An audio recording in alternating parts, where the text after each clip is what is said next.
So in the morning's lecture, we discussed the basic drain current characteristics of a MOSFET. We said a MOS device has three regions of operation. The first is what we called as the linear region of operation.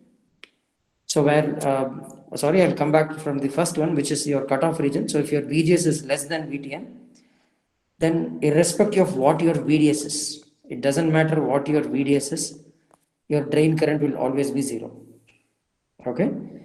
The next region of operation is linear region or ohmic region.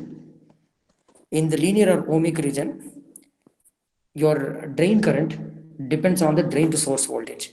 So it depends upon the drain current flowing through the drain, depends upon the drain to source voltage. In fact, it has a non-linear dependence. But for small values of VGS, we can approximate the drain current to be proportional to VDS. So it will be beta n into VGS minus VT into VDS. I've already defined what beta n is. Beta n is mu n Cox W by L. Mu n Cox W by L. And as I said, as a circuit designer, the only parameter that you can vary is the ratio, W by L ratio, or you can also choose width and length independently. Generally, analog engineers get to choose both width and length independently. Digital engineers don't have that freedom, because mostly we have discussed in the previous class, standard cell libraries are usually the standard libraries, meaning the schematics for different logic gates and flip-flops, they are usually done by a different team of engineers, and the digital design itself is done by a different team of engineers. So generally they don't have much control over it, so it's usually given to them. Okay. So but for an analog engineer, every transistor has to be hand designed, handcrafted. Every transistor in the circuit has to be hand designed. So therefore you have a lot of freedom to choose different widths and lengths for the devices. But the general trend is, if you have a circuit, you try to analog circuit itself, you try and keep, unless you're getting some extra benefits out of it, we try and keep the lengths uniform throughout a circuit.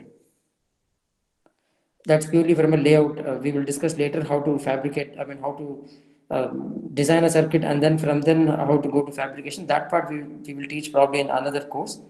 But the advantages generally we'll try to keep same, but we will also discuss circuits where having a higher length helps. So now we said the first region is cutoff region. I just discussed now. This is when your gate to source voltage is less than VTN, then the device doesn't conduct at all. The second region is linear region or ohmic region. The reason being, the drain current for small values of VDS is proportional to the drain to source voltage. Therefore, we can say that it behaves like a resistor in this region. So, and we said a more exact expression will have, the drain current will have a nonlinear dependence on VDS. So this was the more exact expression for the drain current. Now we said if VDS happens to be greater than VGS minus VT, if you satisfy this condition, we said the channel starts pinching off. Once the channel starts pinching off, after that, the drain current will become more or less independent of the drain to source voltage. And the drain current will saturate at a value given by beta n by 2 into VGS minus VTN the whole square. And we intuitively derived this expression in the previous lecture. How did we get this beta n by 2 and the square dependence on the gate to source voltage? Now, if you see here, the third region, which is the region here, this is your saturation region. So if you see your software, probably they will show you that. So cutoff is marked as 0, linear region is marked as region 1, and saturation region is marked as region 2. So you should be able to read it from your operating points. So these are the regions 0, 1, 2. The third region, the simulations will also give you a third region. Simulation softwares will also give you a third region of operation called subthreshold conduction. So that will be region 3. Okay. So you will try to bias the circuit in saturation region, and we said the reason why we try to bias the circuit in saturation region is that your drain current is independent of drain to source voltage, but instead it depends upon a third terminal voltage at a third terminal, the drain current. So then if I can design a device like that, that's like a transconductor. If I can design a transconductor, then I can design an amplifier out of it. So that's what we discussed in the previous lectures. So now the next question is how to use a MOS amplifier as an amplifier. how am I going to use it as an amplifier? Should we have to do some initial setup for the circuit, or can I directly feed the small signal to the amplifier? So that's what we discussed, and we began the discussion in the morning. So in this lecture, I'll take you through what should we do. One, typically you will have small signals which will be of the order of few millivolts which you want to amplify. So the question is, can you directly connect the signal to a gate of a MOS transistor?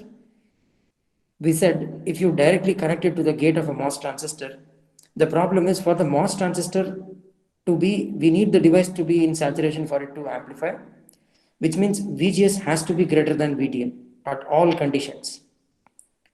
VGS has to be greater than VTN at all conditions. So if I apply a signal of amplitude say 10 millivolts, I'm going to apply a sine wave of amplitude 10 millivolts with 0 volt DC, okay, with 0 average value, and the threshold voltage is 0.5 volts, then on this ID versus VGS graph, see, understand this transfer characteristics. What is transfer characteristics? VGS is the input. You're applying an input as VGS to the system, and ID is response to that. In response to that VGS, a current ID will be generated in the MOS device. Now, because if you directly apply your input signal, it's always going to be less than VT. There will be no current generated, so there won't be any amplification. So therefore, we said if we want to generate or build an amplifier using a MOS device, we can't directly feed the signal. We have to add some DC value to the signal. So we should add some DC value to the signal. And by adding that, what are we doing here is that, so we said what is the right value of DC that we are going to add to the signal. And by adding this, we are ensuring that the MOSFET is always in saturation region. I mean, VGS has to be always greater than VTN. I mean, by adding this VDC, we are only ensuring this condition. We are still not ensuring if it is in saturation or not. But first we'll ensure this condition, that is VGS has to be greater than VTN. So here I have shown in this graph, let's assume that you are choosing a certain nominal value of VGS, which I'm calling it as VDC here. On top of that, you are applying the sine wave. So the DC value, I've just shown the sine wave in a different direction. So on top of it, you are applying the sine wave. See, this is a square law device, right? VDC has to be greater than VTN. Yeah. So even after applying the sine wave, the signal has to be greater than the overall voltage seen at the gate always has to be greater than VTN. Okay. So generally we have to ensure that VDC, plus V minimum. Let V minimum is the minimum signal voltage of this. For example, in this case, it will be minus 10 millivolts. This should be always greater than VTN. And we usually give some margin. Okay. So if it is greater than VTN, then we said, because it's a square law characteristic, the current variation is going to be much larger. Even for a small gate to source voltage, you will have a large variation in current. When this varied current, the changing or time varying current flows into a resistor, you will have a voltage gain. Now let me complete this diagram. It's not properly drawn here. So what I'm going to assume here is that, so I have not shown the circuit fully here, so I'll just redraw this part. So we have just come to the conclusion that you are going to apply your sine wave in series with a DC voltage source. By doing so, you are guaranteeing that the input gate to source voltage is always greater than VTN. The second step, let's assume you have a load resistance RL here. This is your supply voltage and this is your output voltage. Now let's assume your input signal is increasing. If your input signal increases, what will happen to your drain current? Will it increase or decrease? Increase, right? Drain current will increase. If your drain current increases, what will happen to the output node voltage? V0. See, what is your output node voltage? Can you write it in terms of ID and RL? So your output node voltage is nothing but your V0 is simply VDD minus IDRD. So if your drain current increases, this term reduces. So VDD minus that will reduce.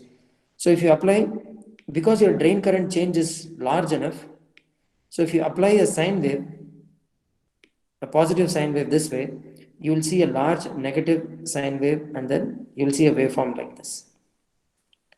So now if you see, your VDS is going from a minimum value to a maximum value. As the amplifier is doing its job of amplifying the signal, the output voltage is going to a minimum value and it's going to a maximum value. The output voltage V0 is nothing but the VDS of this amplifier, VDS of this MOSFET. Okay. Now RL here is the load resistance. I can connect it to VDD directly. Okay, that can be your the load that you are supplying. Okay, it can be any of that. So it's your load resistance. Oh yeah, I'm sorry. This is VDD minus IDRL. Yes. So VDD minus IDRL. Yes. Okay. So now what happens is your output voltage is going to go from a minimum value to a maximum value. So now I will try to show that on output characteristics graph. See what is happening as your VDS is increasing, your drain current is changing. VGS is increasing, drain current is changing. So first, let me ask a simpler question. Let's assume we haven't applied any AC signal yet. We haven't applied any AC signal yet. Then what should be the minimum value of VDS quiescent such that the device remains in saturation? See, the gate voltage is VDC. I said VDC is the gate voltage. DC voltage of the gate is VDC. So the minimum voltage of V0, VO minimum, has to be VDC minus VTN. So VO obviously has to be greater than this. And what is your V0? V0 is nothing but VDD minus ID quiescent into RL. So you will choose your load resistance and the drain current in such a way so that this value V0 minus VDD minus IDQ RL will always be greater than VDC minus VTN. This has to be always ensured. Okay, this condition has to be always ensured. Now remember, as you are applying a sine wave at the input, as your input amplitude is increasing, the drain current increases. If the drain current increases, what happens to your drain voltage, node voltage here by this equation? It decreases, right? So now that's going to go to a minimum value. It's going to go to a minimum value and then it's going to go back to a maximum value. Now, do you see any problem if the drain voltage increases? Is there any fear of the device running out of saturation if the drain voltage increases? No, right? So if the drain voltage increases, then the device is further into saturation. I mean, it's properly into deep saturation. So it goes deeper into saturation, so you don't have to worry. The problem is when do you have to worry is when your voltage decreases. When it comes to a minimum value, even when it comes to this minimum value, your device is supposed to remain in saturation. So you should ensure that your VO minimum, see VO maximum is some voltage and VO minimum is always greater than or equal to VDC minus VTN. This condition has to be ensured. So now let's look at the output characteristic. Let's for the time being ignore channel length modulation. So this is your ID versus this is your quiescent drain current. Now you can choose here, this is your VD sat, so this voltage will be VDC minus VTN and this is VDD. This node voltage is VDD. Okay, this is the maximum voltage available and the minimum voltage your output can take is VDC minus VTN. Now, where will you choose your bias point? Can I choose somewhere here or here? Where will I choose my bias point? Look at this graph and intuitively, where would you want to pick your bias point? See, it has to be between these 2 points.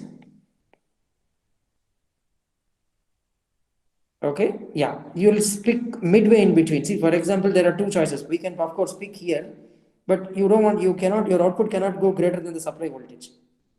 Okay, so you cannot pick on this side so that if the amplified signal is going to ride on top of this DC and then it's going to go greater than, you cannot go greater than supply voltage. So again, if you pick on the lower side, what will happen? Your device will run into linear region as your output voltage is swinging. So then what will you do? You will pick somewhere in between. Okay, so even though the output voltage is changing, you are still within the range of saturation. Okay, so this is how you choose your bias. So once you decide your VDS quiescent, then you can choose your R value accordingly. So your VDD minus ID RL is equal to V or V naught. So once I have decided a certain value of VDS quiescent, then accordingly I can choose the value of RL. Now, if you choose that value of RL to be in saturation, then the drain current anyways will depend only on VGS. That is anyways decided in the beginning itself. You need a certain drain current. You have two parameters to tweak. You have beta n, which is W by L. You can choose the W by L ratio, or you can choose VGN minus VTN the whole square. You can tweak VGS. You can choose either of these two values to get the desired drain current. Okay, we'll slowly build the ideas one by one. What is the right drain current to choose? That's the next question. The right drain current depends upon a lot of other specifications that a circuit has to meet. We haven't taught you guys noise yet, and or even frequency response. We haven't taught any of those ideas yet. So slowly we will see. You will choose your drain current based on those parameters dictated by other constraints. Right now, I'm just introducing you to the idea of DC biasing. All I'm saying is that if you want to pick a nominal output voltage, you will pick somewhere in between so that even if the output node is swinging, it's completely going from minimum to maximum, your device is safely in saturation region. Sure.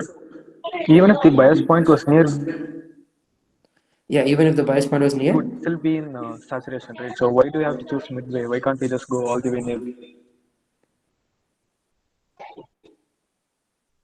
even if the bias point is where, which Even if if the bias point is moved to the right, it will still be in deep saturation, right? no. The thing is that the problem is, yeah, it will be in saturation, but the question is that your voltage cannot go greater than supply voltage. See, for example, you are applying a small sine wave, you are expecting the output voltage to go from a minimum to a maximum like this. Ideally, you wanted the output voltage to go, if let's say this is V peak is the input peak, output peak you needed some gain times AV times V peak. That's what you wanted it to go. But if you bias it at this point, output voltage is DC biased at this point, somewhere close to VDD, at which some of you are saying deep into saturation, then what will happen? On the lower side, there is no problem when the signal is swinging, but on the higher side, it will not be able to exceed VDD. It will start getting clipped because the maximum value that the output can go is VDD. Okay, it cannot exceed VDD because the VDD is your supply voltage. So this is a circuit consisting of only resistors. So usually it doesn't exceed VDD. If you have inductors, it will exceed, but generally for resistive loads, you cannot exceed VDD. So your output will look something like this. You'll get an amplification on the lower side properly, but on the upper side it will look something like this. So this is called as a clipped waveform. Okay. So this clipping you want to avoid. Okay. Clipping introduces nonlinearity. We want to avoid all of that. No, it's not because of that. See, when will the output node voltage, see, look at the circuit here. So that's a very intuitive point why it cannot exceed VDD. So this equation is always valid. So your output voltage V naught is given by VDD minus IDRL. This is always valid. Now what happens if your gate voltage reduces? If your gate voltage reduces, output voltage increases. Is that clear to you guys? So if your gate voltage reduces, then the drain current will reduce. If the drain current reduces, what will happen to the output voltage? Drain current is reducing, output voltage will increase. Yeah, so output voltage will increase. So now if your output voltage is increasing, now the question is, look at this equation. What is the maximum value that this function can take? So when will the drain current, the minimum value drain current can go to 0. If drain current goes to 0 to minimum value, then the maximum value output can take is VDD. That's it. It cannot exceed VDD. So that comes from a very fundamental limit on, placed by the circuit itself. Okay.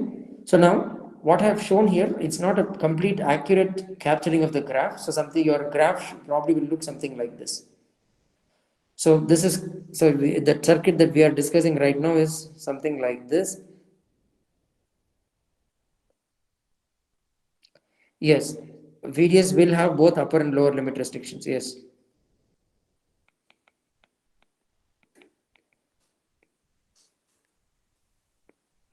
So I have applied a gate to source quiescent voltage here. This is the output voltage, which happens to be VDS. Your output voltage is given by, see, I have written RD here. It's RL, doesn't matter, just a notation. So VDD minus ID RD is one equation. The other equation that we have is drain current related to the input voltage you applied. So what you have applied right now at the input is quiescent VGS plus an input signal. So now what we will do, this is your output characteristics, V0 versus ID. So this is ID versus V0. This is output characteristics. So if this, we know from a MOSFET, we know these are the output characteristics. It will be a string of lines. I mean, it will be a bunch of IV curves with varying VGS. So this is for different values of VGS. Now let's assume one of these graph lines is actually the VGS quiescent, on top of which we are applying a sine wave. Okay. Yes, V0 here is VDS, right? Because your MOSFET source is at ground, drain is it, so V0 is simply VDS itself. Okay. So now what we will do here is that this is your IV characteristics of the MOSFET, and I'm going to draw this equation V0 equals VDD minus IDRT. So this is a straight line. The variables of interest, so V0 I can be seen as a y-axis, okay, and V0 as x-axis. So the x-intercept will be when ID is 0. If ID is 0, V0 is VDD. So this is the point that I've shown here. And the y-intercept is when V0 is 0, your ID will be equal to VDD by RD. So this will be your line. Okay, this is the line defining the circuit. So now your circuit, the operating point of your circuit will lie on the intersection of these points. It will be here. These are the points where the operating points are intersecting. So this is the output characteristics of your MOSFET, and this is the linear characteristics determined by the load resistance and all that, drain resistance and all of that. So now as you vary your input signal, what is going to happen is you will actually have more characteristic curves like this. Input signal, your drain current is going to change, your output signal is going to change proportionately. Okay, so this is your change in output signal. You can draw an equivalent graph. Your output signal is going to change as shown here. Okay, as you change your input signal, your drain current is going to change along this straight line. Okay, and so then I can say, if I draw the equivalent, I just find its equivalent y-intercept or the x-intercept, I'll get the output voltage variations. So the output voltage is going to vary in this direction. Okay, so I should ensure that, see, if you draw, there will be a graph like this, which will show that what are the points where the device can run out of saturation. See, one point you have to keep in mind here is that VGS itself is changing. If VGS itself is changing, the condition for saturation also keeps changing, right? The condition for saturation is actually what? VGS minus VTN. And your VGS is input voltage plus a quiescent value. If that is changing, the condition will also change a little bit. So on this graph, finally, when I'm going to draw on this graph, the output signal with the changing output signal should be in such a way so that the device always remains in this region of operation. Okay, that's the only thing, and this line is called load line. This act of keeping this device and choosing the right bias point, it's called biasing. Okay, choosing the right DC voltages in the circuit and the DC currents in the circuit, it's called biasing.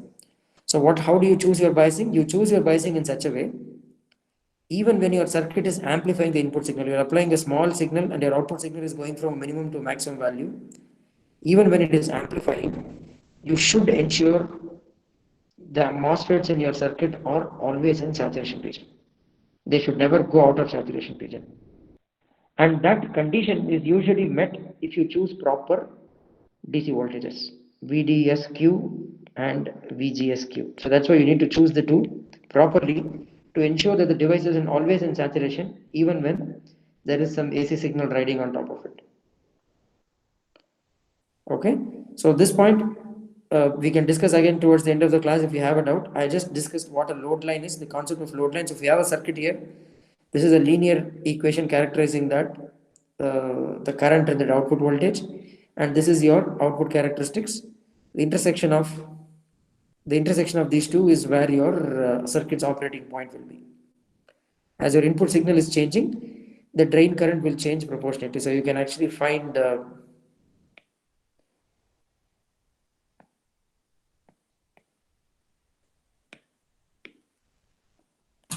So one parameter is VDSQ, which is the other parameter. yeah, can you just type the question? What is it? VDS? VDS plus max of AC should be less than VDD. Yes, VDS quiescent should plus max of this should be less than VDD, and VDS minimum should be more than VDS. Yes, exactly. That's the constraint. One parameter is VDSQ. What is the other parameter? Okay, see, generally when you define quiescent operating point, it is ID versus VDSQ, right? Your IDQ and VDQ. So usually IDQ and VGSQ are interrelated parameters. Once you decide your drain current, then if you fix your W by L, then your VGS quiescent is also set. Okay, so when you say the exact DC operating point, it's all the three values. So all the three, you should have VGS quiescent, I drain quiescent, and VDS quiescent. All the three values have to be set. So for example, what I've shown here, this graph, so this graph can be, so this line can be VGSQ. Okay, this is VGSQ, and on top of this, I'm applying an AC signal. So I'm applying AC signal here, and the point here, the intersection point here, this can be your, this will be your VDSQ. And the corresponding, if you find the extrapolate and find the y-axis point, that will be your IDQ. So then the operating point is decided. I've chosen the operating point where all the three graphs intersect. Okay. On top of this, once you apply AC signal, what will happen? The drain current is going to change, drain voltages, everything is going to change. What we are saying is that, the whole idea of the discussion is that you should choose your VDSQ and VGSQ satisfying the conditions for saturation. Under all conditions, even when the input signal is being applied, the drain to source voltage should be within the saturation limits. So for example, if I say this is the saturation limit for this graph, there will be this saturation limit curve. So you should lie in this region. And similarly, your VJ should always be greater than VT. So that is the other condition you will have to meet. If you meet both these conditions, then the device will be always in saturation. And the act of doing this is what we call biasing.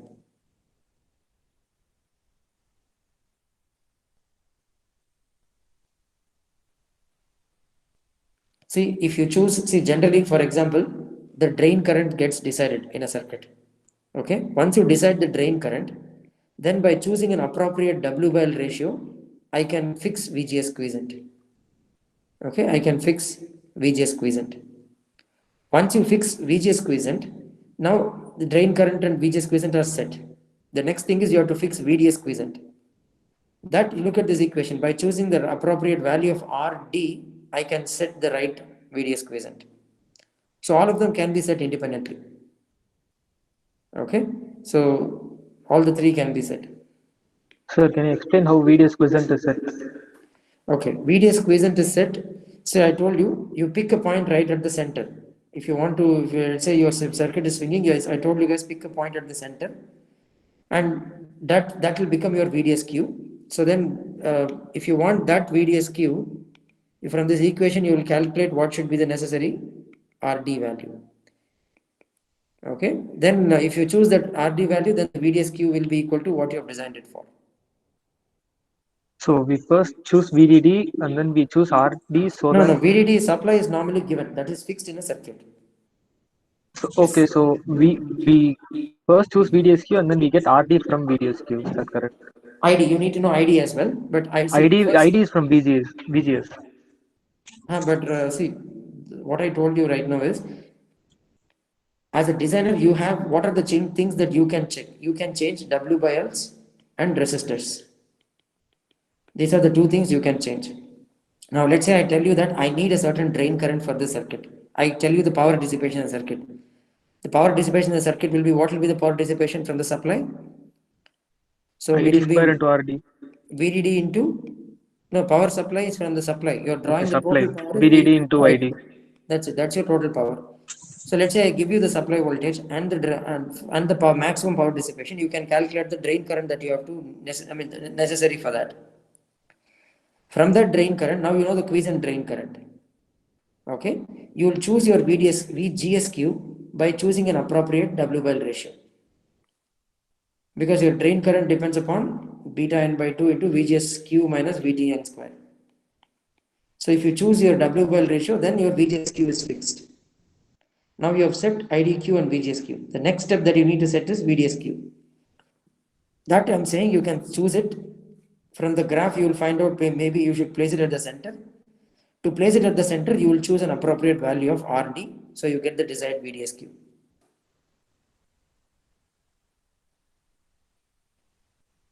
VDSQ is VDD plus. No. In this circuit, that is the case. I mean, I can't generalize it. For every circuit, you'll have to see what is the minimum and maximum. Maybe take a rough average and set it at the center. Yes. So why we need resistance is because we need to adjust the slope of the line so that the operating point lies in the middle of the graph. Is Yeah, that this correct? resistance, yes. So Okay, sir. usually, I haven't shown the load resistance here. See, again, these are some of the simplest amplifier configurations we are analyzing. We'll have far more, you'll understand it better when we start analyzing more complicated amplifier structures. So this is you can have a load resistance which is capacitively coupled. So the load resistance doesn't determine your DC operating point. So I can choose a separate resistance here and let it determine your VDSQ. Okay, so Sir, that's yes.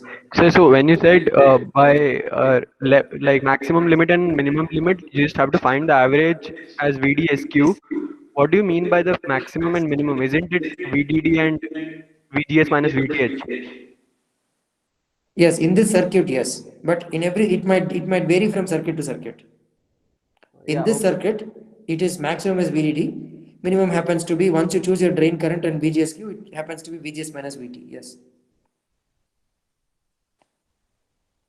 Okay. So what I'll do is on Sunday, probably on Saturday, I'll take up a few circuits. We'll take up different circuits and try to find DC operating points. I think things will become much clearer.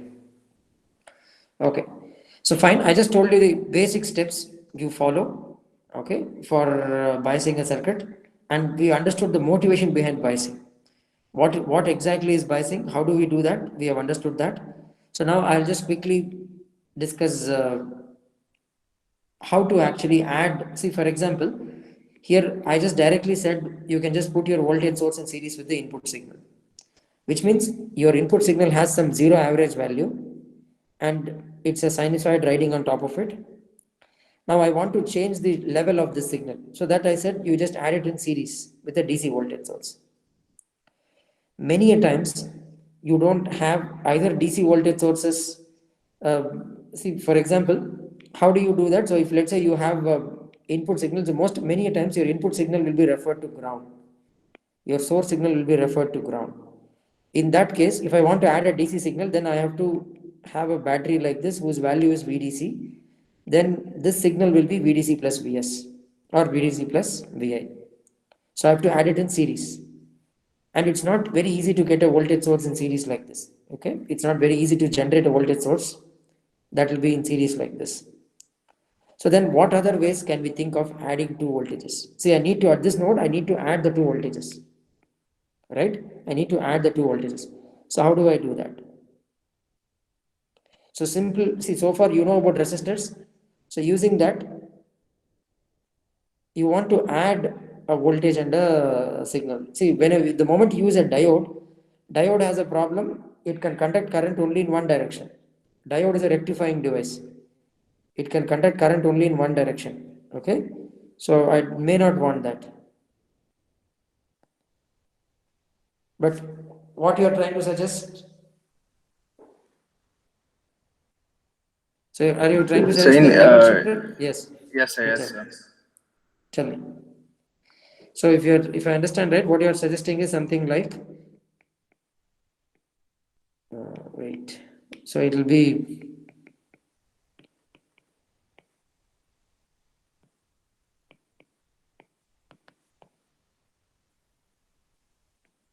Is that it, or this will go to V peak and minus V peak?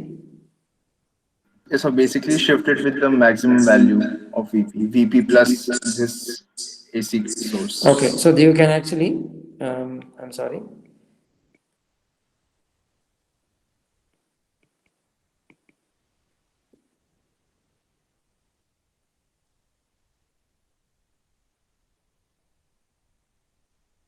You need to have a capacitor and a DC voltage source. Yes. Okay. We can do that. We can do that. But diodes, right? We don't want to use diodes. So let's say I don't want to use diodes. Then how do you do it? See, and also that you should measure the voltage across the capacitor. It's not very trivial here. So it's called as a clamp. The circuit you must have heard of in electrical sciences. We call it as a voltage clamp. But let me think of even simpler solutions. You have two voltages and you want to add the two voltages. Let me call it VI and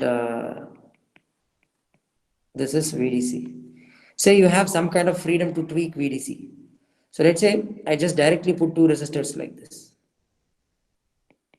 R1, R2. What will be the voltage at the center?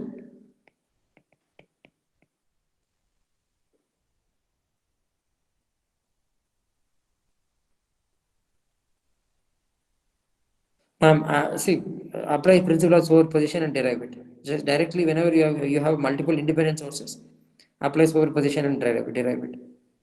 So if I apply superposition, first I'll short circuit this and try to find the voltage. It will be R2 by R1 plus R2 into VI.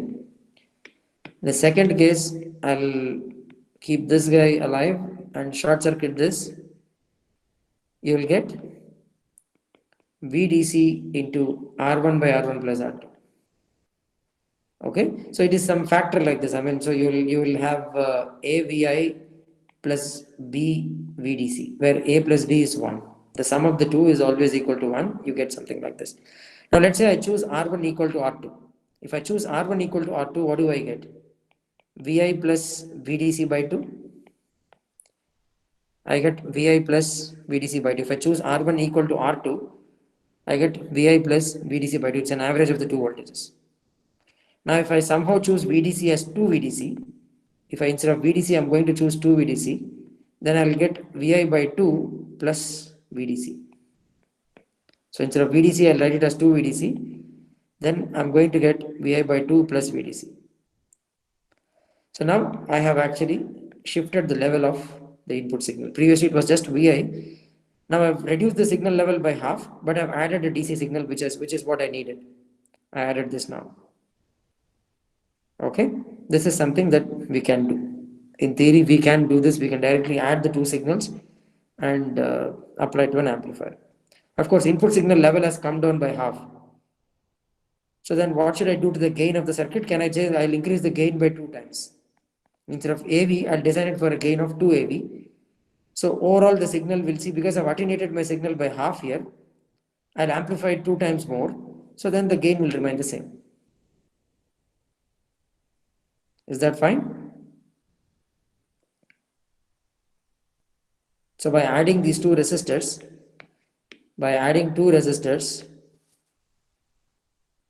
would we require an additional BJT? No, there is no BJT here. It's a MOS circuit. It's just 2 resistors. That's it.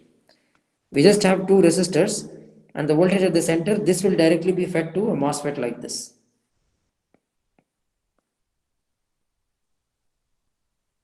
So we'll directly feed the input to a MOSFET like this. No, for amplifying VI, MOSFET will do the amplification.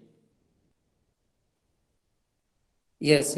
You will design the MOSFET and the resistance, you will choose it accordingly. We will come to how to design MOSFET for a certain gain. We will come to that the next class or little later. But right now we are just talking about how to couple the signal at the input. Yes, we will design the MOSFET circuit with a gain of 2 AV. That's what I mean. Okay. So fine. No, what I mean is, you have your input signal Vi. We cannot directly drive your input signal to a MOSFET. A MOSFET, you cannot directly drive that. You cannot do it. So I said, what do you do then? You add a voltage source in series with it. VDC. then it will work properly. But the problem with this is that now I am telling you that let's say the input source is not available to you as a floating voltage source like this. It is grounded. One terminal is grounded. There is only one node is accessible to you. I am saying that in that case you will need a floating DC voltage source. So wherein both the two terminals are accessible, you will have to add it in series and then apply to the MOSFET. But now I am saying let's say you don't have this also. Instead what you have is a DC voltage source with respect to ground and a voltage input voltage source with respect to ground. Using these two, by making some small arrangements, can you do something like Vi plus VDC? Can you generate a voltage of this type? What I'm saying is if I choose R1 equal to R, R2 equal to R2, similar resistors, then the voltage at the center is going to be Vi plus whatever this node voltage is. Here I've assumed instead of VDC, I'll choose it as 2 VDC. It's going to be 2 VDC divided by 2. So what you get here at the, sorry, this is not V naught. This is let's call it VG. This will be your VG, which will be Vi by 2 plus VDC. Now I have attained my goal. I initially wanted Vi plus VDC, but now I've gotten Vi by 2 plus VDC. Okay, instead of Vi, I'm getting Vi by 2. So what I'm going to say, okay, I've lost half a gain here. Instead, I'll compensate it by increasing the gain of the amplifier by 2. So then I'll be able to meet the condition. That's it.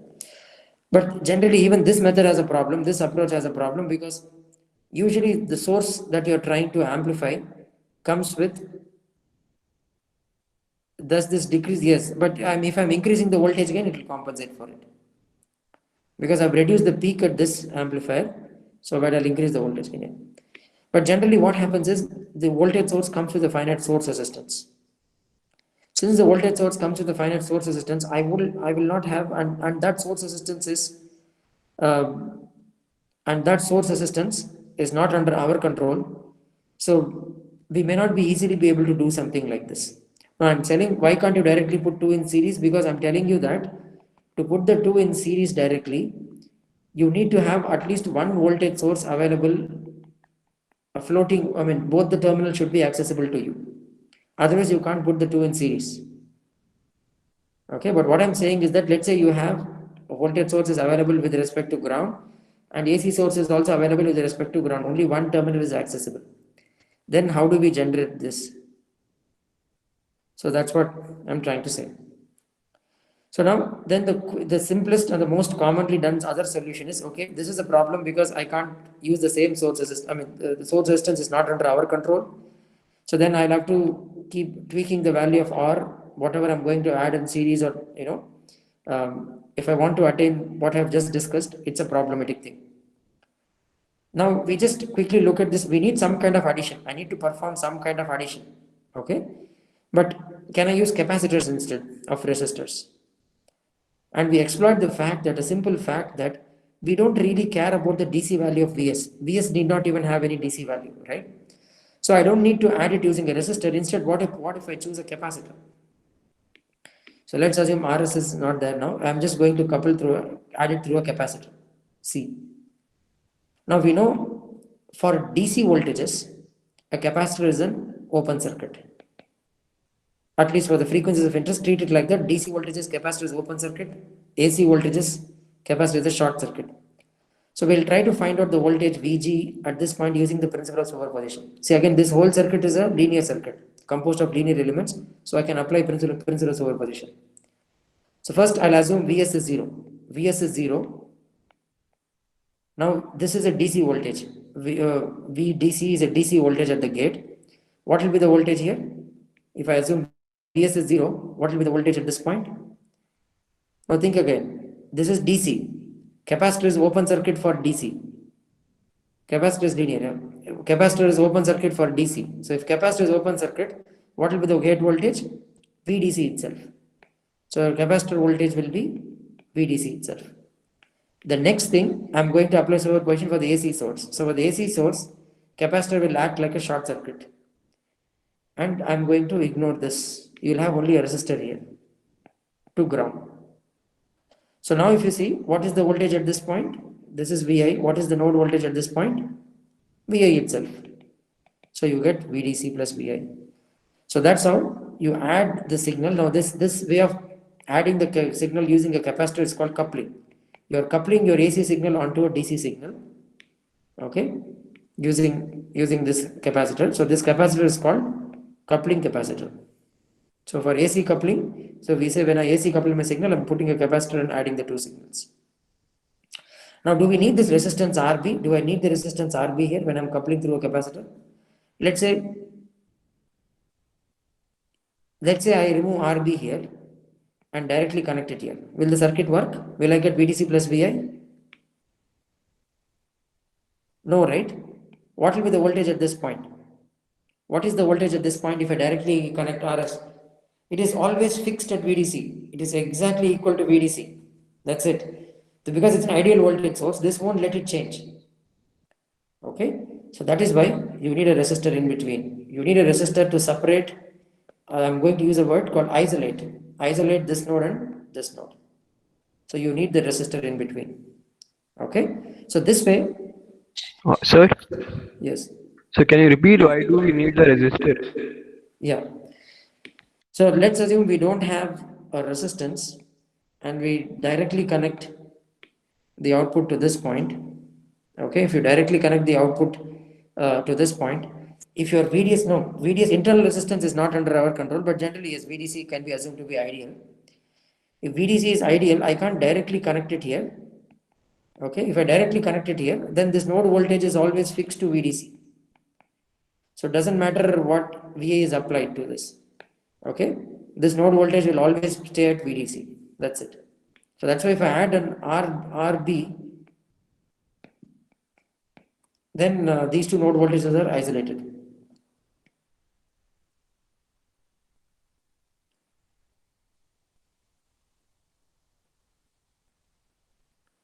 Yes. Okay. So I'll stop at this point. I'll take the doubts after this class. I'll stop the recording. I think so. This is the whole idea. So this is the way we are going to now couple the signals. I'll talk about some circuit examples in the next lecture. We'll start with small signal models and DC biasing. We'll take some few examples and see so that you get a hang of what DC biasing is and yeah, how to fix the DC gain for a circuit and all of that. Okay, I'll stop now. You can ask the doubts at the end of the class.